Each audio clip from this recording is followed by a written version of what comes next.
keuskupan agung dan keuskupan sufragan. Pertama, keuskupan sufragan. Keuskupan sufragan adalah istilah yang hanya digunakan dalam relasi dengan keuskupan agung, yaitu beberapa keuskupan yang menyatukan diri dalam suatu provinsi gerejawi. Kedudukan keuskupan sufragan secara hukum gereja adalah setara dengan keuskupan agung. Maka, relasi antara keuskupan agung dan keuskupan sufragan bukan merupakan atasan bawahan, melainkan mitra kerja penggembalaan umat yang lebih luas. 2. Keuskupan agung. Keuskupan agung merupakan istilah untuk wilayah keuskupan yang dipimpin oleh uskup agung. Keuskupan agung umumnya dibentuk dari suatu keuskupan oleh paus. Keuskupan agung adalah istilah buat wilayah keuskupan-keuskupan yang dipersatukan karena letaknya saling berdekatan. Pemimpinnya adalah uskup agung. Uskup agung bukanlah suatu tahbisan tersendiri, melainkan adalah jabatan koordinator. Keuskupan agung terdiri dari pengelompokan beberapa keuskupan yang berdekatan yang membentuk suatu provinsi gerejawi. Dalam hal ini, suatu keuskupan menjadi keuskupan agung dan dipandang sebagai metropolit bukan karena luas wilayah ataupun karena kedewasaan iman umat pada umumnya. Keuskupan agung tidak lebih tinggi dari keuskupan lainnya, melainkan mendapat fungsi mempersatukan keuskupan-keuskupan yang berdekatan yang disebut keuskupan sufragan, seperti suatu gugusan atau klaster dalam rangka penggembalaan umat yang kurang lebih mirip budayanya untuk hal-hal yang dianggap berfaedah. Keuskupan agung digembalakan oleh seorang uskup agung. Keuskupan agung merupakan jembatan di antara keuskupan dan bentuk kerjasama yang lebih luas lagi, yaitu konferensi para uskup. Di Indonesia secara khusus disebut Konferensi Wali Gereja Indonesia, disingkat KWI. Demikianlah saudari-saudara pembahasan tentang apa sih keuskupan itu. Semoga membantu menambah wawasan iman Katolik kita. Salam.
Saudara-saudari umat Allah yang terkasih, selamat datang di Gereja Hati Kudus. Selamat datang dalam perayaan Ekaristi hari ini, hari Minggu Biasa ke-18. Perayaan Ekaristi akan dipimpin oleh Pastor Hieronymus Indra Septriandika, SCY. Selama perayaan Ekaristi ini, umat tidak diperkenankan menggunakan atau mengaktifkan alat komunikasi. Mohon orang tua untuk membimbing putra-putrinya untuk tidak makan, minum, dan bermain gadget di dalam gereja, serta mengusahakan ketenangan selama perayaan Ekaristi berlangsung. Saudara-saudari terkasih, perayaan Ekaristi segera dimulai. Marilah kita mempersiapkan hati dan budi dengan sikap hening agar dapat merayakan Ekaristi dengan layak dan pantas. Mari kita nyanyikan lagu pembuka.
Saudara-saudari yang terkasih, intensi misa untuk hari Minggu Biasa ke-18 ini kita mohon kebahagiaan abadi bagi Katarina, Christine Lim, dan Elina, serta Natalia Erni yang dipanggil Tuhan 5 tahun yang lalu. Dalam nama Bapa dan Putra dan Roh Kudus. Amin. Tuhan bersamamu dan bersama rohmu. Bapak, Ibu, Saudara-saudari, rekan-rekan muda dan adik-adik yang terkasih dalam Tuhan, semuanya selamat sore. Bersama dengan gereja, hari ini kita memasuki dan merayakan Minggu Biasa ke-18, dan kita hari ini akan diundang dan sekaligus digembirakan oleh Allah melalui sabda-sabdanya hari ini, bahwa kalau kita sering datang ke hadapan Allah dengan banyak luka, kekecewaan, kehilangan ataupun kegagalan, hari ini Allah akan menyapa kita bahwa melalui Yesus, luka-luka, kehilangan, kedukaan, kesedihan itu justru akan bisa diubah menjadi sumber kasih dan juga berkat bagi sesama. Dan hari ini akan ditunjukkan oleh Yesus bahwa Dia memberikan belas kasihan kepada begitu banyak orang, dan itu diawali dari kesedihan Dia kehilangan Yohanes Pembaptis. Maka mari kita awal Ekaristi sore hari ini dengan hati yang pantas, kita hening, kita mohon pengampunan dan belas kasih Allah.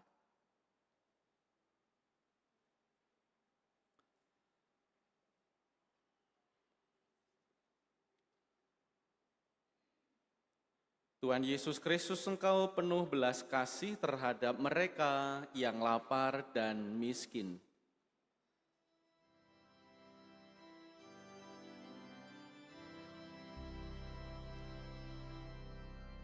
Tuhan, kasihanilah kami.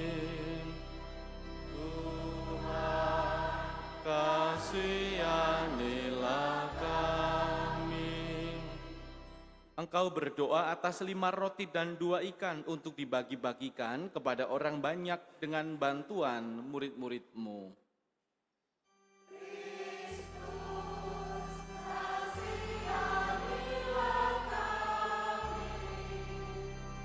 Kristus, kasihanilah kami.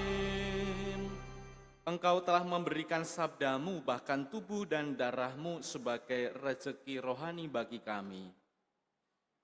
Tuhan, kasihanilah kami.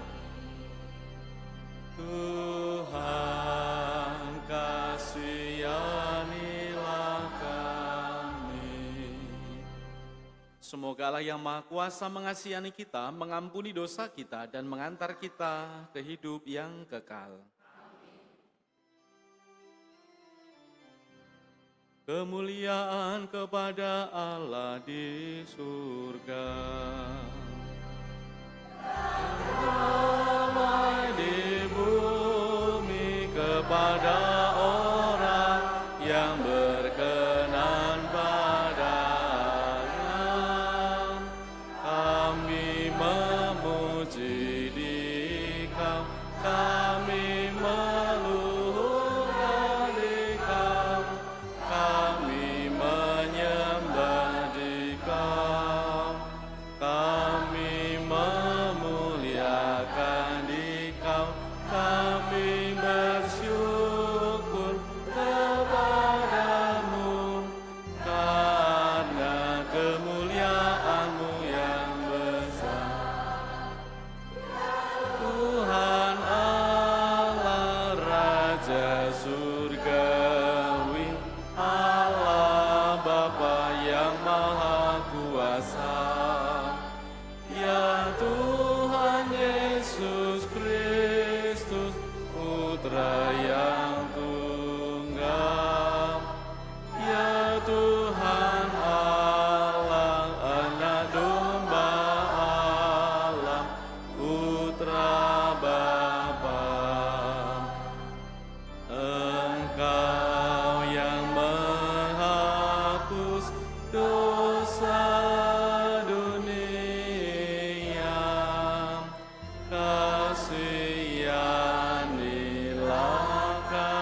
Engkaulah Maha Tinggi, Yesus Kristus, bersama dengan Roh Kudus, dalam kemuliaan Allah Bapa. Amin. Marilah berdoa. Kita juga hening, kita sampaikan segala intensi, permohonan, dan kerinduan kita.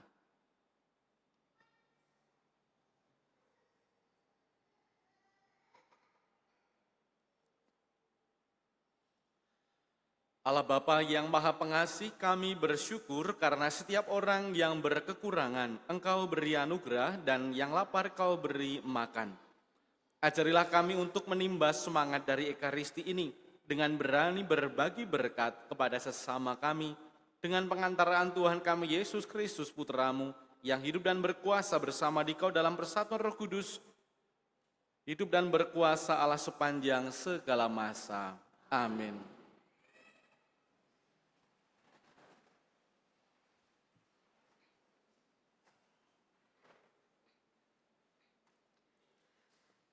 Bacaan dari Kitab Yesaya. Beginilah firman Tuhan. Hai kamu semua yang haus, marilah dan minumlah. Dan kamu yang tidak mempunyai uang, marilah. Terimalah gandum tanpa uang pembeli dan makanlah. Minumlah anggur dan susu tanpa bayar. Mengapa kamu belanjakan uang untuk sesuatu yang bukan roti? Dan mengapa upah jerih payahmu kau belanjakan untuk sesuatu yang tidak mengenyangkan? Dengarkanlah aku, maka kamu akan mendapat makanan yang baik, dan kamu akan menikmati sajian yang paling lezat. Sendengkanlah telingamu dan datanglah kepadaku.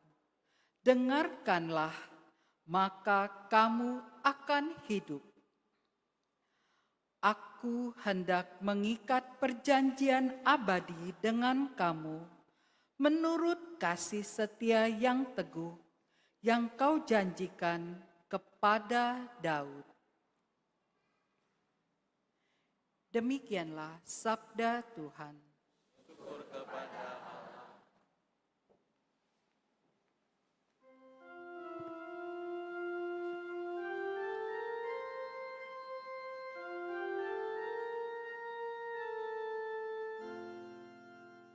Engkau membuka tangan-Mu ya Tuhan, dan memuaskan kami. Engkau membuka tangan-Mu ya Tuhan, dan memuaskan kami. Tuhan itu pengasih dan penyayang, panjang sabar dan besar kasih setianya. Tuhan itu baik kepada semua orang, penuh rahmat terhadap segala yang dijadikannya. Engkau membuka tangan-Mu ya Tuhan, dan memuaskan kami. Mata sekalian orang menantikan Engkau, dan Engkau pun memberi mereka makan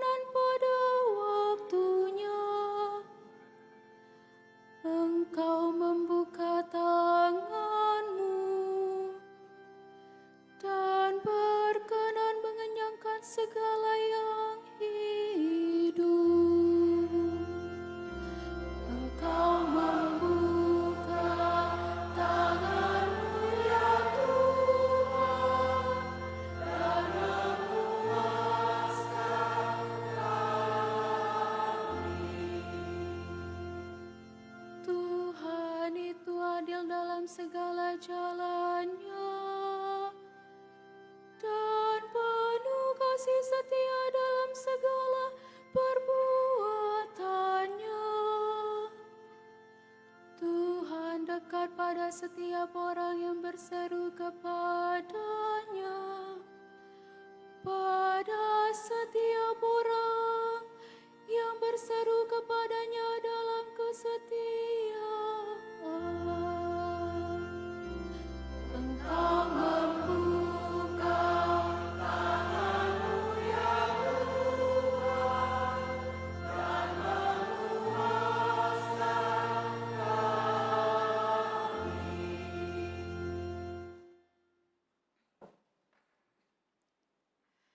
Bacaan dari surat Rasul Paulus kepada jemaat di Roma. Saudara-saudara, siapakah yang akan memisahkan kita dari kasih Kristus? Penindasan atau kesesakan, penganiayaan, kelaparan, ketelanjangan, bahaya, atau pedang? Dalam semuanya itu, kita lebih daripada orang-orang yang menang oleh karena Dia yang telah mengasihi kita.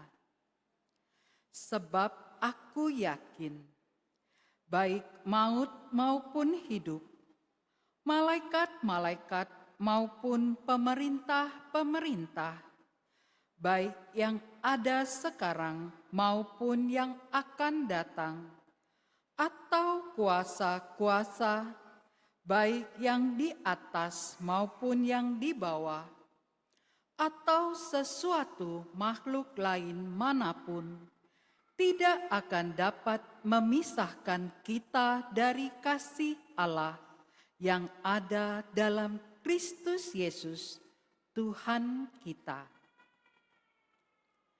Demikianlah sabda Tuhan.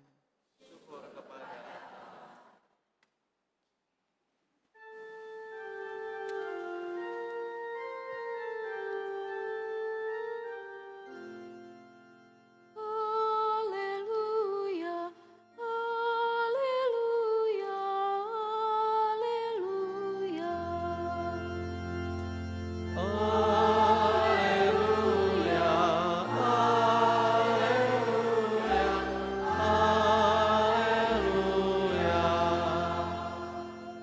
Manusia hidup bukan saja dari roti, melainkan juga dari setiap firman yang keluar dari mulut Allah.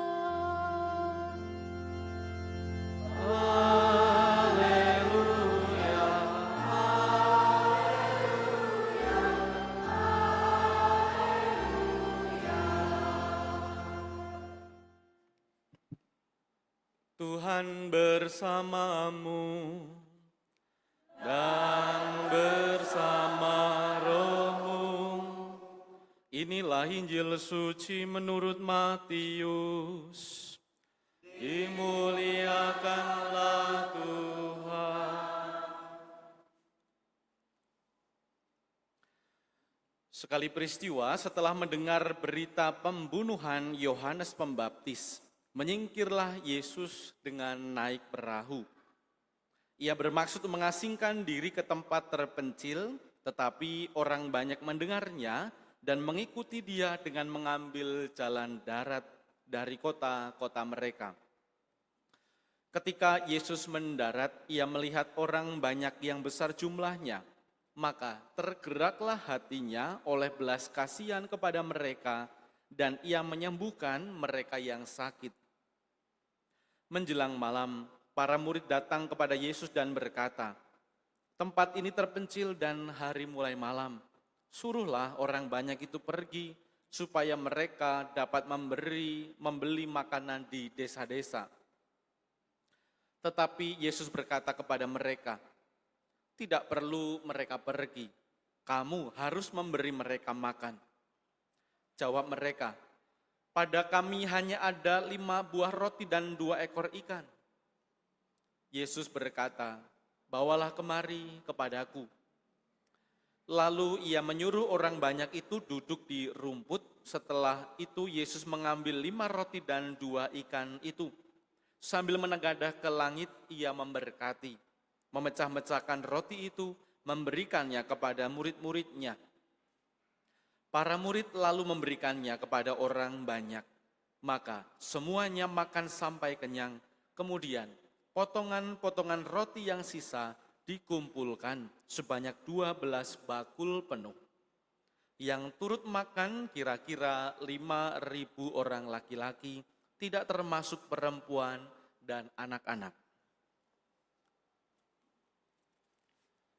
Demikianlah sabda Tuhan.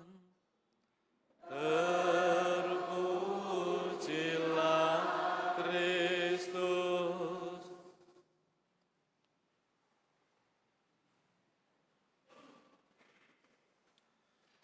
Bapak, Ibu, Saudara-saudari, teman-teman yang terkasih, semuanya selamat sore.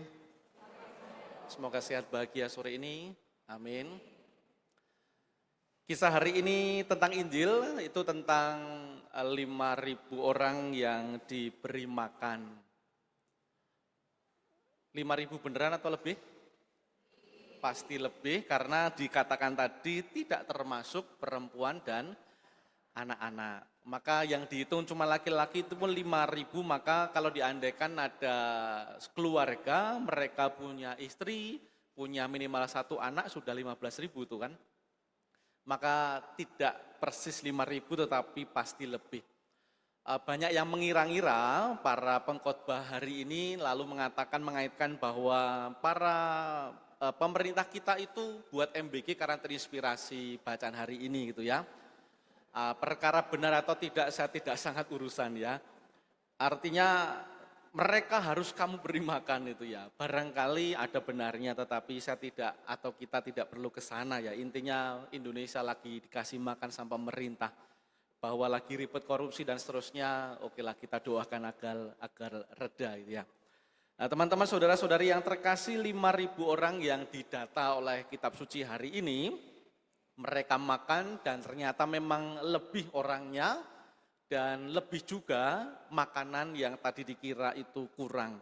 Tetapi saudara-saudari yang terkasih, sebelum ke sana kita mari lihat bahwa cerita besar istimewa dan itu sungguh kemudian luar biasa heroik itu ya, kisah tentang Yesus kasih makan begitu banyak orang. Tetapi mari kita lihat awal karya besar ini, kalau mau dikatakan awal karya sosial ini, itu kan justru dimulai atau mengalir dari kisah kesedihan Yesus. Ini justru mengalir dari kisah Yesus yang kehilangan siapa tadi? Kehilangan Yohanes Pembaptis yang dibasmi, dibunuh oleh Herodes. Tadi dikatakan dengan sangat jelas, setelah mendengar berita pembunuhan Yohanes Pembaptis, lalu Yesus menyingkir naik perahu. Maka ini konteksnya adalah Yesus yang lagi sedih, berduka, Yohanes dibunuh, dan kemudian dia menyingkir. Kisah kesedihan awalnya, lalu endingnya adalah kisah sukacita, kisah bagaimana Luka akhirnya melahirkan sukacita dan juga berkat. Awalnya kesedihan. Maka ketika Yesus tadi naik perahu, dia menyingkir ke tempat terpencil, dia berhasil enggak tadi? Enggak. Malah banyak orang ngintili, ngikuti, ngekori dia. Lewat jalan-jalan darat dari kota-kota mereka. Enggak sukses itu Yesus, mau merenung, bersedih. Kayak kita yang lagi sedih, kita ambil waktu sejenak, tutup pintu, jeder, matikan lampu, lalu menangis. Garuk-garuk pintu dan tembok. Yesus hari ini gak bisa diam, hari ini Yesus mau menyingkir, tapi ternyata toh banyak orang yang nyariin dia, dan ternyata tidak sukses itu Yesus ketika dia ingin menyendiri. barangkali ingin sungguh-sungguh meratapi kesedihan dan kehilangan dari Yohanes tadi. Nah, saudara-saudari yang terkasih, kisah ini justru menarik karena apa? Karena justru ketika Yesus ternyata tadi pergi, diawali dengan berita pembunuhan, dia kehilangan, dia berduka, justru kemudian yang menarik adalah Injil tidak menceritakan Yesus yang fokus, Yesus yang marah pada Herodes. Ada enggak tadi Yesus itu marah, mengutuki, jengkel, dendam, sebel sama Herodes? Sama sekali Injil tidak mengisahkan, memberi informasi bahwa Yesus itu kemudian ribet dengan Herodes. Enggak. Dia tidak lalu mengungkit-ungkit, tidak membicarakan Herodes, dan tidak ada kalimat marah, mengutuk, ngamuk, sebel, tidak ada dari Yesus. Tidak ada kisah itu dalam Injil. Yang justru ditonjolkan oleh Injil hari ini, yang justru kita jadi lihat, yang ditunjukkan oleh Injil hari ini justru sebaliknya. Ada istilah ungkapan kalimat yang sangat istimewa tadi, yaitu tergeraklah hatinya oleh belas kasihan. Tidak ada kisah amarah, tidak ada kisah mengutuk, tidak ada Yesus itu dikisahkan memelihara kebencian, tidak. Yang dikisahkan adalah justru dia tergerak oleh belas kasihan. Tidak ada kisah kejengkelan dari dia. Kalau kita mau melihat flashback untuk kita, untuk saya, justru kok sebaliknya yang terjadi. Kalau ada kisah dari kita yang sedih, yang kecewa atau terluka, jengkel karena ada kesalahan orang lain lalu kita yang kena gitu ya. Yang terfikirkan oleh kita, oleh saya terutama, ya lalu kita akan cari orang siapa yang salah ini gitu kan. Siapa yang harus bertanggung jawab. Atau yang lebih pelik lagi, kok yang nyakitin saya, hidupnya kok malah lebih bahagia dan enak gitu ya. Itu lebih lagi, double-double sakitnya. Kalau itu terjadi pada kita, kita akan fokus pada pertanyaan-pertanyaan itu tadi, lalu menyasar orang lain dan seterusnya. Ya memang mencari tanggung jawab itu penting, sangat penting, karena setiap perbuatan, kesalahan memang harus dipertanggungjawabkan, memang persis. Tetapi kalau kita mengalami situasi yang tidak enak tadi, kalau kita fokus pada diri sendiri, maka mari kita juga berpikir bahwa seringkali kan kita tidak berhenti pada sikap mencari orang, lalu meminta orang itu bertanggung jawab atas kesalahannya. Seringkali tidak hanya berhenti di situ. Kita ingin sesuatu yang lebih. Ingin pokoknya dia merasakan sakit, bahkan kalau bisa lebih sakit ketimbang yang saya alami, lebih menyedihkan ketimbang yang saya juga ratapi.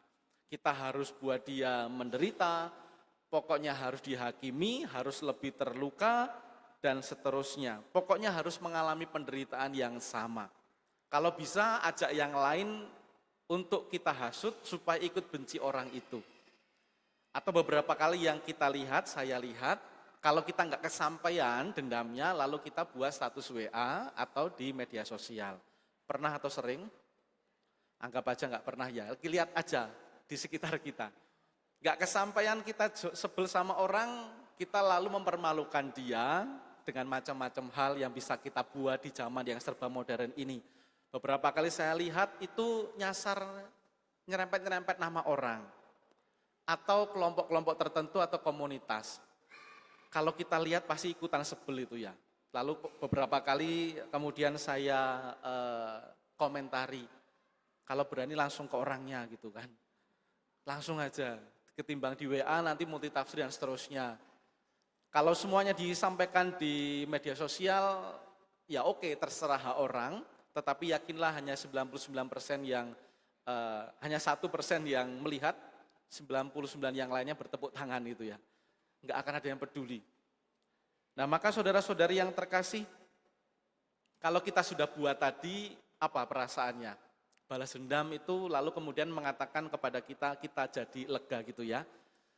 Apakah betul seperti itu ketika kita sudah bisa kemudian meluapkan semuanya, kita bisa balas dendam itu sama orang, apakah itu sudah bisa menyembuhkan luka? Sejauh pengamatan dan pengalaman, enggak juga. Enggak juga yang kita buat lalu kemudian membuat kita lalu jadi sembuh. Saya pikir bahwa dari begitu banyak pengalaman Anda juga, kalau kita pun bisa punya kesempatan membalasnya, ya mungkin akan sembuh tapi hanya sebentar. Seperti pereda rasa nyeri, meredakan sesaat tapi nggak benar-benar kok menyembuhkan hati kita. Hanya bentar aja. Lalu nanti setelah itu kumat lagi. Maka saudara-saudara yang terkasih, kalau kita seperti itu situasinya, pernah dan barangkali sering mengalami itu, kita lalu mungkin bertanya, lalu apa obatnya kan begitu. Ketika terlukai, dendam nggak boleh, membalas juga bukan Kristiani. Ya maka hari ini kita mau belajar dari apa yang Yesus buat dengan sederhana. Yesus hari ini justru membuat kita bisa mencontoh teladannya yang sangat sederhana. Tadi saya katakan di awal, justru Yesus kan terluka, dia tadi kecewa, dia berduka. Tapi ternyata kan dia tidak lalu kemudian berhenti pada luka itu, tidak fokus pada luka itu, dan tidak membiarkan luka itu menutup dan mengeraskan hatinya. Tidak. Yesus justru ada belas kasih yang mengalir dari situasi yang tidak enak itu. Masih ada situasi berkat, masih ada situasi berahmat dari Yesus yang terluka dan berduka. Ini kan keren sekali. Memang kita mungkin akan mengatakan, ya dia kan Tuhan itu ya. Nah terus kenapa? Nah kita kan umatnya yang diminta untuk menjadi sempurna seperti dia. Pelan-pelan kita mencoba. Lalu yang unik adalah ketika dia tidak menjadikan luka untuk alasan berhenti mengasihi orang lain. Nah ini kan Yesus luar biasa.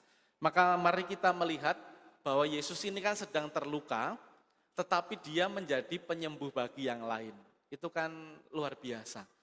Dia the wounded healer itu ya. Dia sedang terluka, tapi kemudian dia masih bisa menyembuhkan yang lain.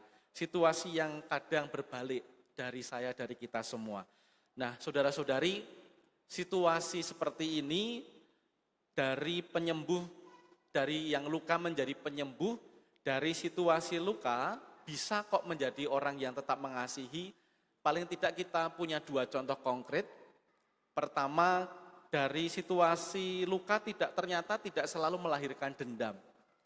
Justru dari dua kisah yang saya temukan, justru situasi luka malah melahirkan kasih. Yang pertama itu ada orang Australia, videonya pasti bisa Anda temukan, namanya itu Nick Vujicic dari Australia. Dia lahir tanpa anggota penggerak, tanpa tangan, tanpa kaki. Dia dibuang, dia tidak sungguh-sungguh ditolak ya. Dia ingin mengakhiri hidupnya juga, bahkan ditolak oleh keluarga dan seterusnya.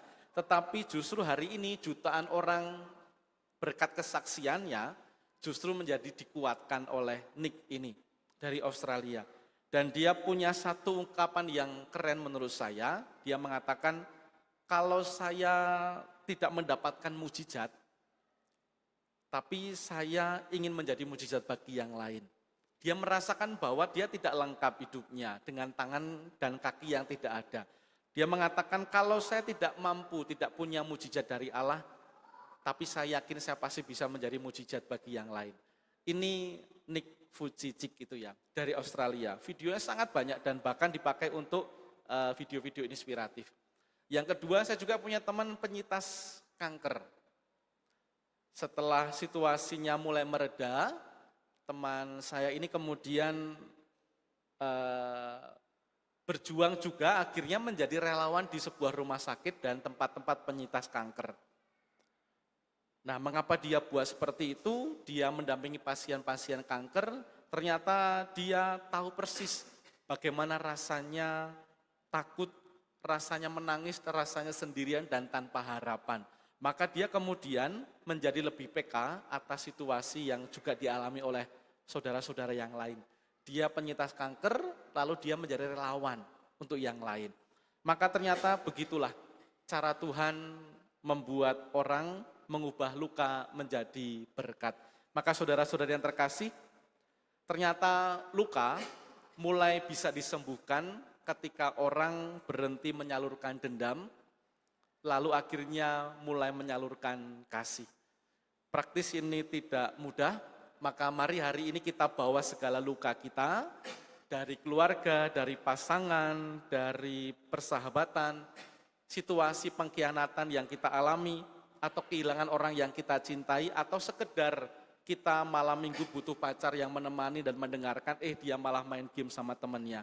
Sakit juga ternyata. Kita bawa luka-luka itu. Maka mari kita merahmat itu supaya luka tidak mengeraskan hati kita, dan mohon supaya tetap ada kasih yang mengalir dari kita yang terluka, karena ada 2 kisah tadi, ada berkat yang masih bisa tersalurkan, kasih yang masih bisa lahir dari situasi orang yang sakit. Kita bisa, mari kita mencoba itu melalui Ekaristi hari ini. Berkat Tuhan bagi kita semua. Amin. Mari kita berdiri, kita perbarui iman kita. Aku percaya akan Allah, Bapa yang Maha Kuasa, pencipta langit dan bumi, dan akan Yesus Kristus, putranya yang tunggal Tuhan kita, yang dikandung dari Roh Kudus, dilahirkan oleh perawan Maria, yang menderita sengsara dalam pemerintahan Pontius Pilatus, disalibkan, wafat, dan dimakamkan, yang turun ke tempat penantian, pada hari ketiga bangkit dari antara orang mati, yang naik ke surga, duduk di sebelah kanan Allah Bapa yang Maha Kuasa. Dari situ Ia akan datang mengadili orang yang hidup dan yang mati. Aku percaya akan Roh Kudus, Gereja Katolik.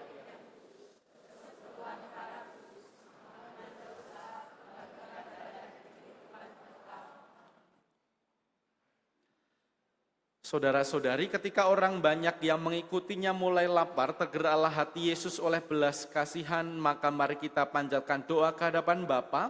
Semua keprihatinan dan kerinduan saudara-saudari kita yang dalam kesusahan, bersama kita berseru, Tuhan, dengarkanlah umat-Mu. Bagi Bapa Suci, para uskup dan para imam, ya Bapa, tuntunlah para pemimpin gereja dalam memperjuangkan kehidupan umat yang penuh cinta kasih dan keadilan, kebenaran dan harapan, dengan mewartakan kabar baik dari Tuhan dengan seutuhnya. Marilah kita mohon. Tuhan, dengarkanlah umat-Mu. Bagi para pemimpin bangsa di dunia, para ilmuwan dan ekonom, ya Bapa, bimbinglah mereka agar dapat bekerja sama dengan tulus dalam menyelesaikan masalah kesenjangan sosial di dunia. Gerakkanlah mereka untuk menolong bangsa-bangsa dengan memulihkan martabat, menegakkan keadilan, dan menjamin perdamaian bagi mereka. Marilah kita mohon. Tuhan, dengarkanlah umat-Mu. Bagi mereka yang sakit dan sendirian, bagi para cacat dan mereka yang patah semangat, bagi mereka yang lapar akan cinta kasih dan penghargaan. Ya Bapa, semoga perhatian dan cinta kasih kami menjadi tanda bagi orang-orang yang menderita bahwa Engkau tidak meninggalkan mereka. Marilah kita mohon. Tuhan, dengarkanlah umat-Mu. Bagi kita di sini, ya Bapa, ajarilah kami untuk tidak sibuk memikirkan kebutuhan sehari-hari bagi diri sendiri serta keluarga kami, tetapi mau berjuang untuk selalu mendengarkan sabda-Mu dan menerima tubuh-Mu, khususnya dalam perayaan Ekaristi. Marilah kita mohon. Tuhan, dengarkanlah umat-Mu. Bapa yang penuh kasih, kami sadar bahwa tiap orang pasti punya luka dan juga peristiwa yang tidak menyenangkan. Dan kami yakin juga pada hari ini bahwa tidak semua luka bisa hilang, tetapi setiap luka kami yakin bisa kami persembahkan kepadamu. Maka ubahlah luka kami menjadi sumber belas kasih bagi sesama, karena di tangan kami barangkali luka berubah menjadi dendam, tetapi kami yakin di tangan-Mu luka dapat berubah menjadi belas kasih. Demi Kristus pengantara kami. Amin. Kita antar persembahan.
Saudara-saudaraku terkasih, berdoalah supaya persembahanku dan persembahanmu ini berkenan pada Allah Bapa yang Maha Kuasa.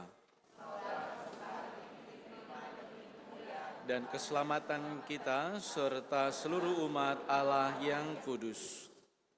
Allah Bapa yang Maha Baik, kuduskanlah pemberian-pemberian ini, ungkapan kurban rohani yang kami persembahkan kepadamu ini. Kami mohon jadikanlah kami juga persembahan abadi bagimu dengan pengantaraan Kristus Tuhan kami. Amin. Tuhan bersamamu dan bersama rohmu. Marilah mengarahkan hati kepada Tuhan. Sudah kami arahkan,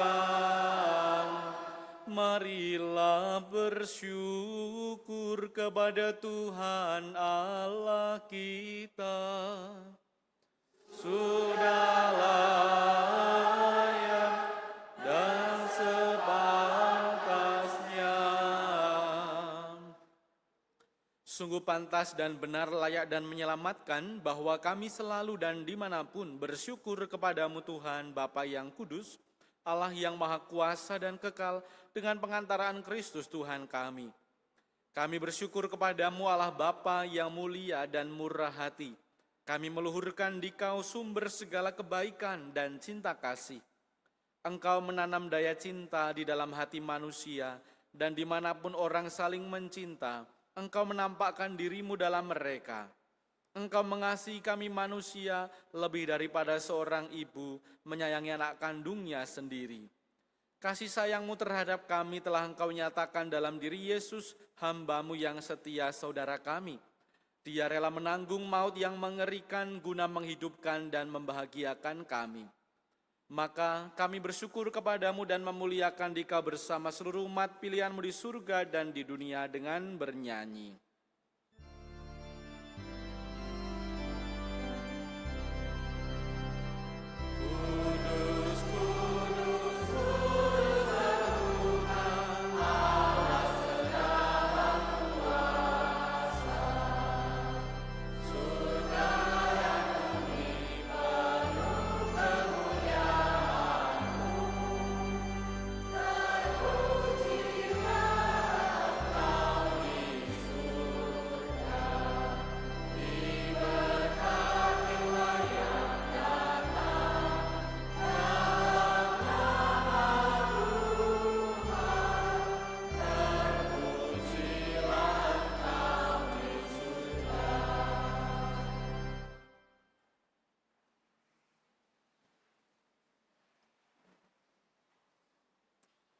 Sungguh kuduslah Engkau Tuhan, sumber segala kekudusan, maka kami mohon, kuduskanlah persembahan ini dengan pencurahan roh-Mu, agar bagi kami menjadi tubuh dan darah Tuhan kami, Yesus Kristus.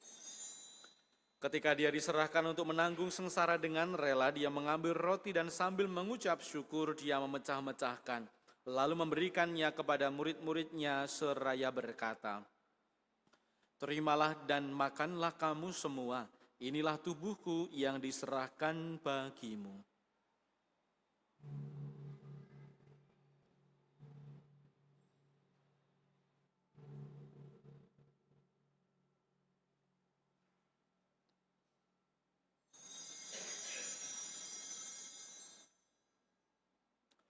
Demikian pula sesudah perjamuan Dia mengambil piala. Sekali lagi Dia mengucap syukur kepadamu, memberikannya kepada murid-muridnya seraya berkata, "Terimalah dan minumlah kamu semua, inilah piala darahku, darah perjanjian baru dan kekal yang ditumpahkan bagimu dan bagi semua orang demi pengampunan dosa. Lakukanlah ini sebagai kenangan akan daku."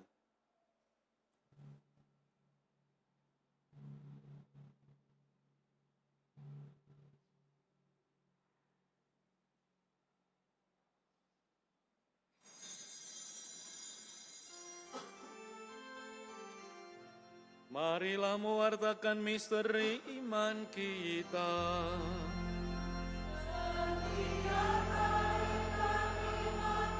roti ini dan minum dari piala ini, wafat-Mu Tuhan kami wartakan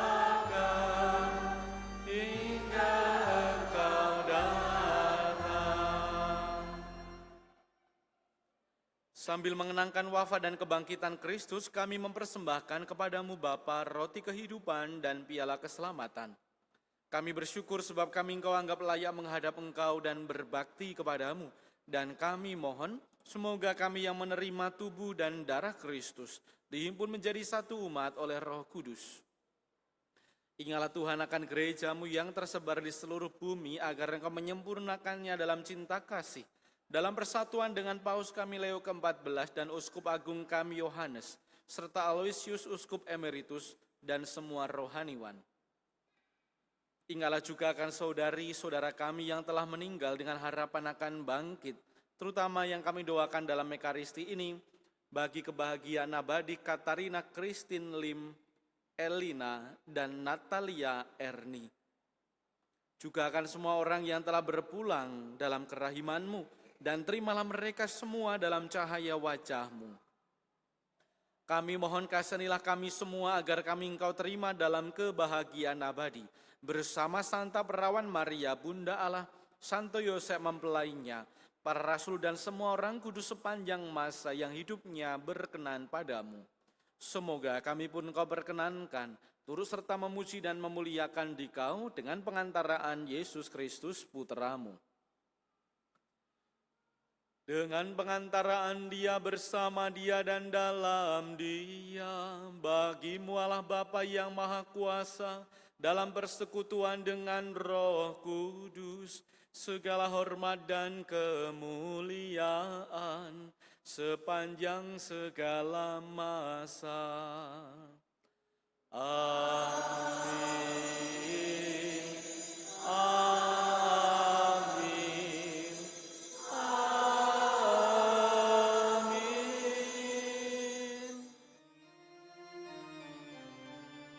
Atas petunjuk penyelamat kita dan menurut ajaran ilahi, maka beranilah kita berdoa. Bapa kami yang ada di surga, dimuliakanlah nama-Mu.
Tuhan kami mohon, bebaskanlah kami dari segala yang jahat, sudilah memberi damai sepanjang hidup kami, supaya kami selalu bebas dari dosa, dijauhkan dari segala gangguan, sambil menantikan harapan yang membahagiakan, dan kedatangan penyelamat kami, Yesus Kristus.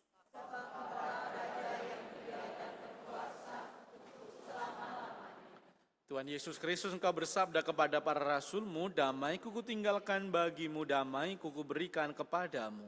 Janganlah memperhitungkan dosa kami, tetapi perhatikanlah iman gerejamu, dan berilah kami damai dan kesatuan sesuai dengan kehendak-Mu. Engkau yang hidup dan meraja sepanjang segala masa. Semoga damai Tuhan selalu bersamamu.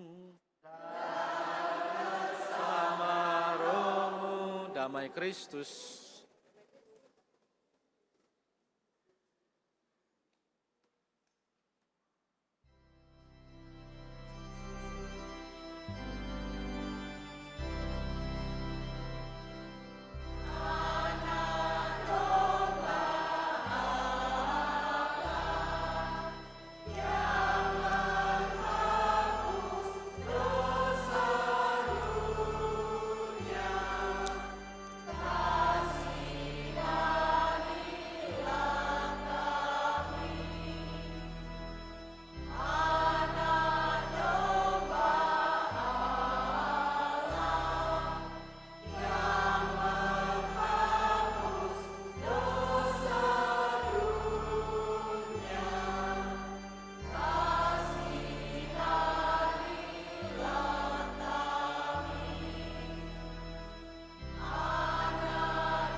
Lihatlah anak domba Allah, lihatlah dia yang menghapus dosa dunia. Berbahagialah kita yang diundang dalam perjamuan anak domba. Tuhan, saya tidak pantas Tuhan datang pada saya. Bersabdalah saja maka saya akan. Tubuh Kristus yang kita sambut menuntun kita menuju hidup yang kekal. Amin.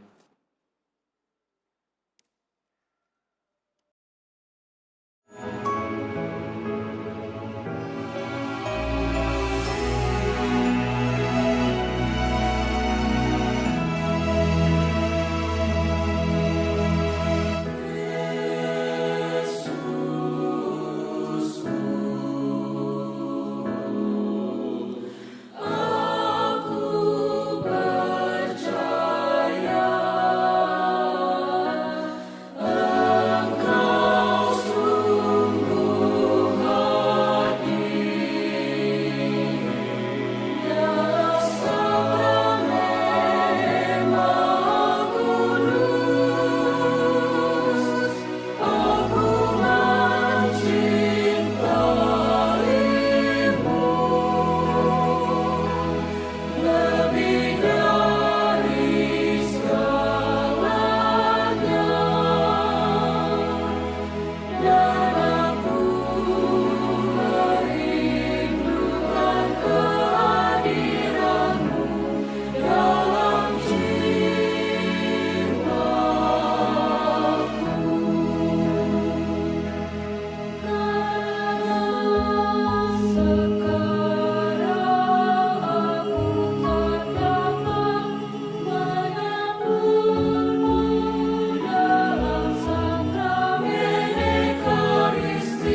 Romo, Bapak Ibu, marilah kita berdoa, doa tahun devosional. Allah Bapa yang Maha Kasih, Engkaulah sumber hidup dan keselamatan kami. Melalui Yesus Putramu, Engkau berkenan menyelamatkan kami, dan dalam penyertaan Roh Kudus, Engkau senantiasa membimbing langkah kami. Kami berterima kasih atas warisan rohani dan teladan iman para pilihan-Mu. Santa Maria Bunda Putramu, Santo Yosef mempelai Maria, para rasul serta para kudus yang menunjukkan jalan kesetiaan dan kasih kepadamu.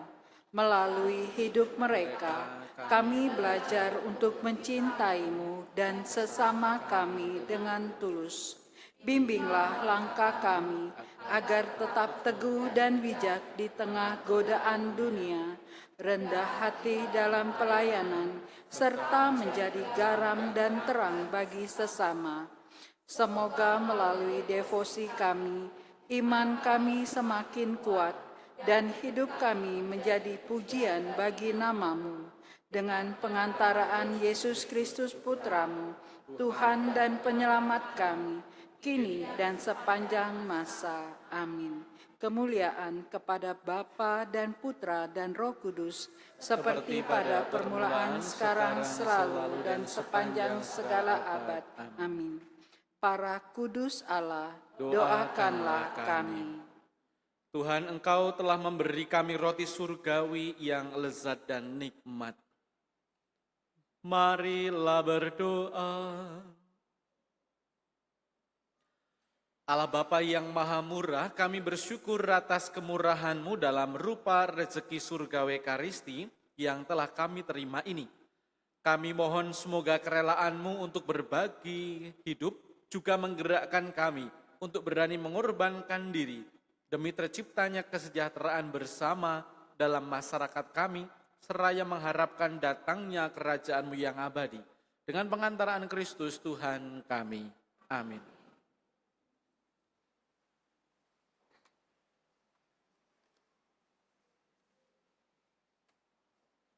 Warta Gereja 2 Agustus 2026.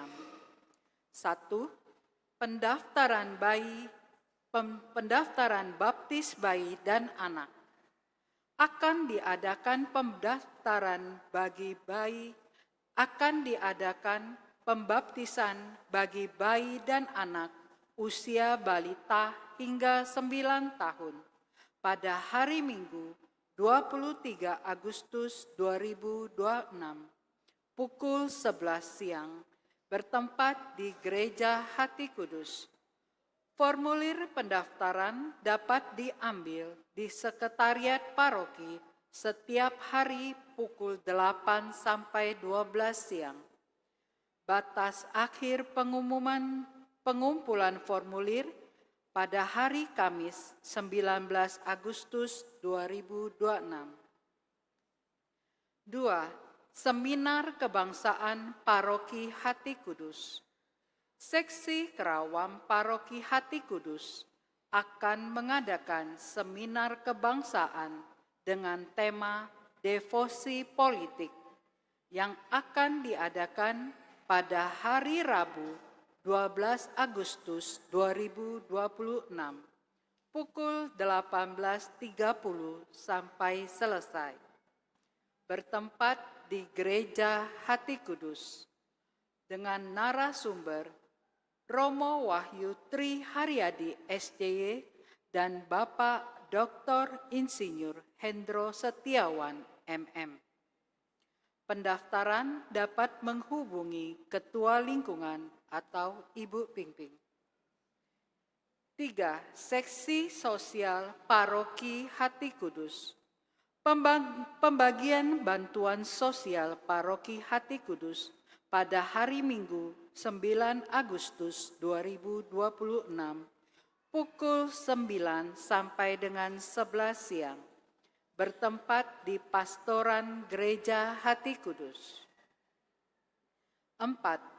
Donor darah Paroki Hati Kudus. Seksi Sosial Paroki Hati Kudus bekerja sama dengan PMI Indonesia mengadakan kegiatan donor darah pada hari Minggu 23 Agustus 2026 pukul 8 sampai 12 siang bertempat di Pastoran Gereja Hati Kudus. Mari kita berpartisipasi. Setetes darahmu, wujud kasih bagi sesama. 5. Misa harian. Pada hari Selasa, tanggal 4 Agustus 2026, tidak ada misa harian. Para romo menghadiri tahbisan imam di Tegal Arum, Batu Raja. 6. Pendaftaran lektor dan lektris. Dibuka pendaftaran lektor dan lektris dengan syarat sebagai berikut. Sudah dibaptis dan sudah menerima komuni pertama. Usia minimal 15 tahun dan maksimal 45 tahun. Mampu membaca dengan artikulasi yang jelas dan baik. Bertanggung jawab, serta bersedia disiplin dalam mengikuti latihan. Pendaftaran dapat menghubungi Saudari Felicia Catherine Fiorenza atau Ibu Atin. 7. WKRI Paroki Hati Kudus berbagi. WKRI Paroki Hati Kudus berbagi untuk sesama. Bersama kita memberi arti. Dengan semangat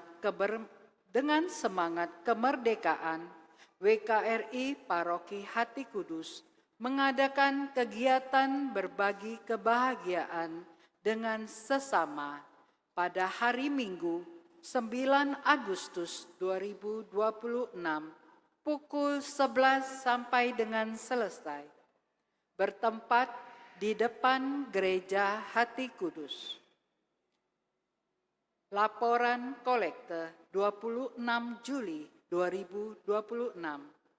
Kolekte pertama sebesar Rp20.585.000. Kolekte kedua sebesar Rp16.898.000.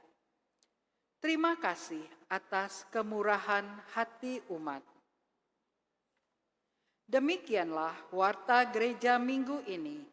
Mohon menjaga kebersihan dengan tidak meninggalkan sampah di dalam maupun di luar gereja. Tuhan memberkati. Amin. Bapak Ibu teman-teman terkasih, terima kasih sudah hadir berpartisipasi dalam rangkaian misa sore hari ini. Juga untuk aneka kebaikan yang diberikan bagi gereja, para petugas liturgi, terima kasih atas kemurahan hatinya. Untuk kor, lektor, pemazmur, organisnya juga, tata laksana, misdinar, ya, dekorator, dekorasi, PIC liturgi, para pelayan komuni, prodiakon, sound system, streaming, dan teman-teman yang bekerja di belakang layar, terima kasih atas semua bantuannya. Sekali lagi untuk Selasa tidak ada misa harian, bisa misa di tetangga paroki barangkali ada. Mungkin mereka juga pergi, saya nggak tahu ya. Silakan untuk mencari tempat ekaristi karena kami semua ada di Batu Raja. Terima kasih, mari kita berdiri, kita mohon berkat untuk kita dan keluarga.